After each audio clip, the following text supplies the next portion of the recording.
I'm shaving, getting ready for work, and my oldest son was 6 years old at the time. He's sitting on the floor next to me watching me shave. And I'm asking him, so what are you going to do today? What are you going to learn today? You know, what are you going to play at recess? And then he says to me, I told Mommy she shouldn't kiss Uncle Stelios on the lips. She should only kiss you on the lips, and she told me to mind my own business. I felt like I had been electrocuted. So I wiped the shaving cream off my face. I went into the bedroom, she was sleeping, and I kicked the bed. And she says, what? I said, Who the fuck is Stelios?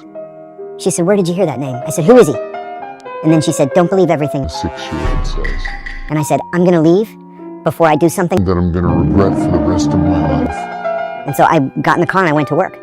And that afternoon, she started calling me every 5 seconds.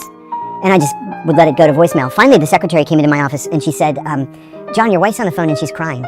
I said, yeah, she should be crying. And she said, no. She was in a car accident and she's injured. And I was like, for God's sake. So she was calling my phone again, so I picked it up and I said, what? And she said, I got in an accident and I'm injured and the kids are crying. And so I drove up to the accident scene and the car she was first in a left-hand turn lane to make a left. There was a guy 5 cars back. Greeks are very impatient drivers. She went to make the left. He came from the back and just T-boned her and pushed the car up onto the sidewalk and demolished it, and she broke her wrist, and it was a big mess. So I go up there and get out of my car, my fully armored, BMW 540 with, my 2 guns. And I said to him, what happened here? And he gets all excited. He says, your wife, inabutana. She's a whore.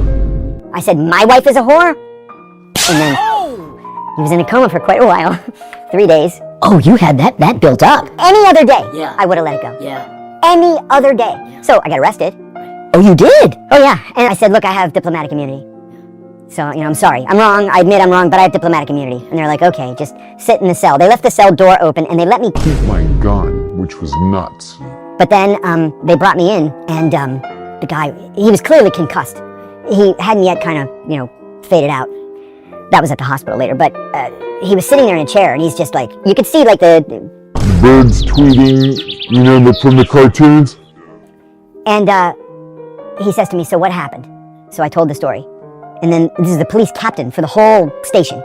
And he says to the guy, is that true? You called his wife a whore? And he said, yes, we got in an accident. She yelled at me and I called her a whore. I did not know that. It is a crime to call a man's wife a whore in Greece. And so they charged him.